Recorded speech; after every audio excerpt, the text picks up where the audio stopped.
آج کل جو ہے نا یوٹیوب پہ روحانیت کے نام پہ بھی اور بھی کچھ لوگ آ رہے ہیں، پتہ نہیں کیا کیا کیا فضائل بیان کر رہے ہیں. یہ والی چیز سرسوں کا تیل یوں لوں یوں لگائیں ناخنوں پہ تو پتہ نہیں کیا ہو جائے گا. سب ٹوپی ڈرامہ ہے، کچھ بھی نہیں ہوگا. سرسوں کا تیل لگانے سے ناخنوں کے کناروں پہ نا، انگوٹھوں کے کناروں پہ، ایک صاحب ہیں وہ بیان کرتے رہتے ہیں روزانہ رات سونے سے پہلے سرسوں کا تیل یا کوئی بھی تیل ناخنوں پہ لگائیں کناروں پہ، اور پھر پاؤں کے کناروں پہ لگائیں تو پتہ نہیں کیا کیا ہو جائے گا. کچھ بھی نہیں ہوگا سوائے اس کے کہ ناخنوں پہ تیل لگ جائے گا. تو نہیں، ایک تو بہت ہی بڑا پھینکو ہے، میرا برداشت سے باہر ہو گیا میرا معاملہ. میں سوچ رہا ہوں اس کا نام لے کے بتا دوں یار، یہ بہت زیادہ پھینک رہا ہے. یہ مشہور صاحب ہیں یوٹیوب پہ نا، وہ ہر وقت ٹوٹکے بتاتے رہتے ہیں، صحت کے ٹوٹکے. بہت زیادہ برداشت کر لیا میں نے. لوگ بھیج رہے ہوتے ہیں اور اس کی عقیدت لوگوں کے دلوں میں اتنی ہے، پورے پورے رسالے چھپ رہے ہیں ہر مہینے، اچھے اچھے علماء پڑھے لکھے لوگ، یہاں تک کہ ڈاکٹر بھی اس کے پاس جا رہے ہیں، اور وہ پھینکے جا رہا ہے پھینکے جا رہا ہے پھینکے جا رہا ہے. کلونجی سے یہ ہو جائے گا، اجوائن سے یہ ہو جائے گا، لونگ کھانے سے تمہاری 4 شادیاں ہو جائیں گی. یعنی پتہ نہیں کیا کیا ہو جائے گا یار. تو مجھے بھیجتے رہتے ہیں نا لوگ کہ حضرت یہ تو بہت زبردست کلپ آیا ہے اس کا نا مارکیٹ میں. ابھی ایک نیا آیا، اس میں پتہ نہیں کیا، ایک میری موبائل میں پڑا ہوا ہے، مجھے بھی یاد نہیں آ رہا. اس میں تو ایسی پھینکی ہے یار، کچھ بھی نہیں ہوگا. سمجھتے ہو؟ کچھ بھی نہیں ہوگا. کوئی ہے نارمل، جیسے سارے لوگ تمیز سے زندگی گزار رہے ہیں نا، ہنسی خوشی زندگی گزارو. دیکھو، صبح پراٹھا کھاؤ، رات کو 1 گھنٹہ واک کرو، اللہ توفیق دے تو جاگنگ کر لیا کرو ڈیلی بیسس پہ. ہنسی خوشی زندگی گزارو اور ٹائم پہ مر کے قبر میں چلے جاؤ تمیز سے نا. مر گئے بھی، سب نے جانا تھا، یہ بھی انا للہ ہو گیا. اتنا کافی ہے. لانگ کو فوکس کر لیا، کہوے بنا بنا کے اس کے پتہ نہیں کیا کیا تیزابیت کر رہا ہے. وہ لانگ اچھی چیز ہے، میں اس کی مخالفت نہیں کر رہا، اتنی اچھی نہیں ہے جتنی یوٹیوب پہ ہے. اتنی نہیں اچھی ہے. لانگ کے کہوے سے فائدہ ہوتا ہے، میں بھی پیتا ہوں. لانگ سے کیا ہوتا ہے، تھوڑا لانگ اور دارچینی کا کہوا تھوڑا سا فریش ہو جاتا ہے آدمی، بس تھوڑا سا زیادہ تھوڑا سا کولیسٹرول شاید آگے پیچھے ہو جاتا ہے اس سے. پراٹھے تھوڑے سے مضر اثرات کم کر دیتا ہوں، اتنا نہیں ہے جتنا بنا لیا ہے نا. تو بہت زیادہ یوٹیوب پہ بہت زیادہ پھینکا جا رہا ہے یوٹیوب پہ. اللہ بچائے یار. میں ابھی دوبارہ اس کا کلپ آیا نا، میں اگلے جمعے نام لے کے بتاؤں گا یہ بندہ فراڈی ہے. حد ہوتی ہے نا کوئی پھینکنے کی. تم لوگوں کو الو بنا رہے ہو. ملینز لوگ تمہاری ویڈیوز دیکھ کے، پاکستانی قوم ویسے ہی تباہ ہو گئی ہے یار. ابھی لہسن ادرک کے چکر میں اور تباہ ہو جائے گی. یہ حقیقت ہے. قوم میں ویسے ہی کوئی قابلیت کی بات سننے کو نہیں مل رہی ہے، ترقی کرنی رہی ہے، اوپر سے الٹی چیزوں میں آپ نے قوم کو لگا دیا تو وہ تو اور برباد ہو جائے گی ہماری قوم. اب دوبارہ آیا نا، میں چھوڑوں گا نہیں اس کو. سوچ رہا ہوں میں نام لے کے بتا دوں. یہ بندہ، وہ جو مولوی صاحب کہہ رہے تھے نا کہ 4 آدمی جہنم میں جائیں گے، ایک فلانا ایک ڈمکانا ایک تیسرے چوتھے پہ جب وہ آتا تو ایک بندہ کھڑا ہو جاتا کہ میری بات سنیں. تو جب بار بار اس نے کیا، مولوی صاحب نے کہا چوتھا یہ جہنم میں جائے گا. تو میں سوچ رہا ہوں، میں غصے میں آ گیا، میں نام لے گوں، اس کی بات کر رہا تھا میں. یہ بندہ ہے نا، یہ الو بنا رہا ہے لوگوں. تو حکیم کوئی ریلائبل ہونا چاہیے، تمیز والا. دیکھو حکیم محمد سعید صاحب بہت بڑے حکیم تھے.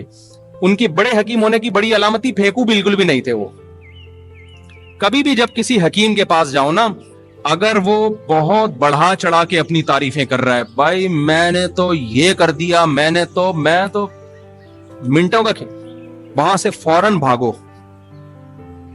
فوراً. یہ تمہیں برباد کرے گا. میڈیکل سائنس نے اتنی ترقی کی ہے، کوئی دنیا میں ایسی چیز نہیں ہے جس کے کھانے سے کوئی جادو منتر ہو جائے. کچھ بھی نہیں ہے. اچھا حکیم پتہ کیا کرے گا؟ اچھا یہ بھی حکیم کے 2 نمبر ہونے کی علامت ہوتی ہے، آپ کو منہ سے نہیں بولنے دیتا، نفس پکڑ کے سب کچھ بتا رہا ہوتا ہے. لوگ اس کو سمجھتے ہیں 1 نمبر حکیم ہے. سب کچھ نفس سے چیک کر لیا اس نے، پیشنٹ کو منہ سے کچھ بھی بولنے نہیں دیا. یہ 2 نمبر حکیم ہے.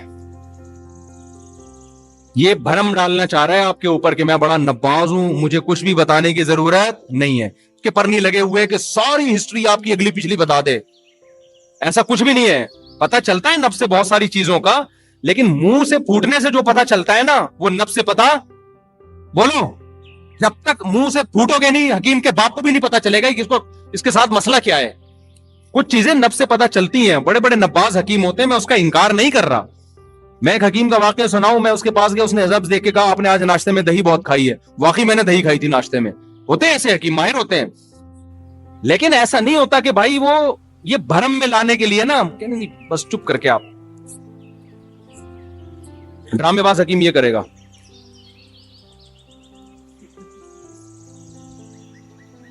آپ کہتے ہو یار یہ ہوتے ہیں, کیا حکیم ہے یار, سب کچھ پتا چل گیا اس کو میرے بارے میں. کچھ بھی نہیں پتا چلا ہوتا اس کو آپ کے بارے میں. جو سمجھدار ہوگا بعض دفعہ تو وہ نبض چیک ہی نہیں کرتا, وہ کہتے ہیں منہ سے پھوٹنے سے پتا چل رہا ہے کہ اس کو کیا بیماری ہے, تو نبض کیوں چیک کروں میں. اور بعض دفعہ وہ چیک بھی کر لیتا ہے کہ چلو یار کچھ چیزیں نبض سے اندازہ ہو جاتا ہے, تو وہ نبض بھی چیک کرے گا, منہ سے بھی بولے گا, منہ سے پھوٹ بھائی تیرے تو گونگا ہے کیا, بولنا کیا مسئلہ ہے تیرے ساتھ. تو جو زیادہ بھرم میں لے رہا ہے نا, میں نے بڑے بڑے علماء کو حکیموں کے سامنے خدا کی قسم بڑے بڑے علاموں کو بے وقوف بنتے ہوئے دیکھا ہے میں نے, ان کی چرب زبانی کی وجہ سے. میں ان علماء کے نام نہیں لینا چاہتا, وہ ناراض ہو جائیں گے. بڑے بڑے ذہین لوگوں کو جیسے روحانی عامل بے وقوف بناتے ہیں, اسی طرح حکیم بھی بے وقوف بناتے ہیں. ایسے ایسے واقعات ہوتے ہیں نا کہ میں یہ آیا تھا آغا خان کا ریجیکٹڈ مال تھا, میں نے اس کو صحیح کر, ہو سکتا ہے کوئی صحیح بھی ہوا ہو, میں انکار نہیں کر رہا, اتنا نہیں ہے جتنا بنایا جا رہا ہے. سمجھدار حکیم ہوگا نا, جو واقعی ریلائبل ہو, کسی ادارے سے پڑھا ہوا ہو, اس کا کوئی ٹیچر ہو جو پراپر وے میں پڑھ کے آیا ہو, وہ آپ کو بولے گا جی نبض بھی دیکھے گا, منہ سے بولے گا پھوڑ دو تیرے کو جو بیماری ہے منہ سے بتا دے, ٹھیک ہے نا. آپ بتاؤ گے جی قبض ہے یا جو بھی مسئلے چل رہے ہیں آپ کے ساتھ, پھر وہ غور کرے گا, فکر کرے گا, تھوڑا سوچے گا. اس کے بعد بخار ہوگا تو کہے گا پیناڈول ہی کھا لے یار, تو معجون کھانے کی تیرے کو ضرورت کیا ہے. جب پیناڈول ایک 5 روپے کی مل رہی ہے مارکیٹ میں, 2 گولی کھانے سے بخار اترتا ہے, تو میں اپنے کلاکاریاں کیوں دکھاؤں, ٹھیک ہے نا. وہ بعض دفعہ ایلوپیتھک دوا بھی لکھ کے دے دے گا. ہمارے جاننے والے حکیم تھے بڑے اچھے بیچاروں, کراچی کے حالات جب خراب ہوئے انہوں گولی سے ہی اڑا دیا, ان کو بیچاروں کو شہید کر دیا جب حالات نہیں خراب ہوئے تھے. تو بڑے اچھے حکیم تھے. مجھے بخار بہت تیز ہو گیا تھا, وہ میں نے ہجامہ بہت زیادہ کروا لیا تھا نا. ہجامے کے نام پہ بھی بہت الو بنایا جا رہا ہے لوگوں کو. ہجامہ ٹھیک ہے لیکن اس میں بھی چورن بک رہا ہے, بہت زیادہ منجن بک رہا ہے. تو انہوں نے مجھے, میں نے کہا, میں ان کو فون کیا مجھے بخار, انہوں نے کہا پیناڈول کھا لو بھائی, پیناڈول کھا لو, ٹھیک ہے نا. تو بالکل صحیح بات کی انہوں نے, یار بخار کے لیے تو ایک مشہور دوا ہے ساری دنیا میں چل رہی ہے, تو پیناڈول کھا لو آپ, اس میں کیا جا رہا ہے. تو اچھا حکیم ہوگا بعض دفعہ آپ کو ایلوپیتھک دوا بتا دے گا, ہاں جو حکمت میں ہوں گی تو وہ بتائے گا.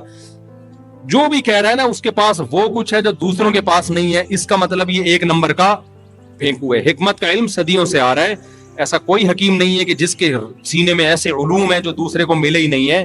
تیرے علم میں ہیں تو اس کے علم میں بھی ہوں گے, تجربے سب کے پاس ہیں. کچھ دوائیں حکمت کی ایسی ہیں جو صدیوں سے مجرب ہیں, ان میں تو میں لوگوں کو کہتا ہوں ایلوپیتھک کی طرف نہ جاؤ, حکیم وہ چیزیں حکیموں سے کھا لو, وہ مشہور دوائیں, پھر کبھی نام لے کے بتائیں گے ان دواؤں کا انشاءاللہ, وہ بہت زبردست دوائیں ہیں. اچھا کچھ دوائیں ایسی ہیں جو حکیموں ڈاکٹروں کے پاس علاج ہی نہیں ہے اس کا. کچھ بیماریاں ایسی ہیں کہ ایلوپیتھک میں اس کا علاج نہیں ہے مگر اتنا اچھا نہیں ہے, ان کا حکیموں کے پاس زیادہ اچھا علاج ہے. کچھ ایسی بیماریاں ہیں, یعنی جلدی بھی ہوتا ہے اور اچھا بھی ہوتا ہے, سائیڈ ایفیکٹ بھی نہیں ہوتے. لیکن کچھ بیماریاں ایسی ہیں حکیم کے باپ کے پاس بھی اس کا علاج بولو نہیں ہے, یا ہے مگر بہت دیر سے اثر ہوگا. اس کا بھی امکان ہے مریض کا انا للہ ہی نہ ہو جائے, اس میں آپ کو لازماً کس کے پاس جانا پڑتا ہے, ڈاکٹر کو دکھانا پڑتا ہے. تو دونوں میں کچھ خوبیاں ہیں کچھ خامیاں ہیں, لیکن آپ ڈاکٹروں کے پاس جاؤ وہ حکیموں کی جڑ سے نفی کر دیتے ہیں, اب انہیں تو کچھ بھی نہیں آتا. حکیموں کے پاس جاؤ وہ ڈاکٹروں کی جڑ سے نفی کہ سارا بزنس ہے, دھندا ہے. اس کا مطلب تم دونوں ہی الو بنا رہے ہو قوم کو, صحیح ہے نا, دونوں کیا کر رہے ہو, الو بنا رہے ہو. حکمت میں بہت ساری چیزوں کے بڑے بہترین علاج ہیں اور اس کے سائیڈ ایفیکٹ بھی کم ہیں, لیکن بہت ساری چیزوں کے ایلوپیتھک کے پاس ہی ہیں, اس میں حکیم کے پاس نہیں ہوتا. حکیم بھی چھپڑ میں ڈاکٹر ہی کے پاس جا رہا ہوتا ہے, کلینک بند کر کے بولتا بھاگ بیٹا یہاں سے, ابھی ڈاکٹر نے اگر ٹیکا نہیں ٹھوکا نا تو میرا چورن چٹنی میرے کام نہیں آئے گا مجھے. دونوں میں کچھ خوبیاں کچھ خامیاں ہیں. تو ان چیزوں سے یہ یوٹیوبر سے تو بہرحال بالکل بھی متاثر نہ ہو. یوٹیوب میں دیکھ کے کبھی آپ دواؤں میں سجیسٹ نہ کیا کریں. اب ہوتا یہ ہے کہ بعض دفعہ ڈاکٹر کوئی میڈیسن لکھ کے دیتا ہے, ہماری قوم میں ایک بیماری ہے وہ میڈیسن لے جا کے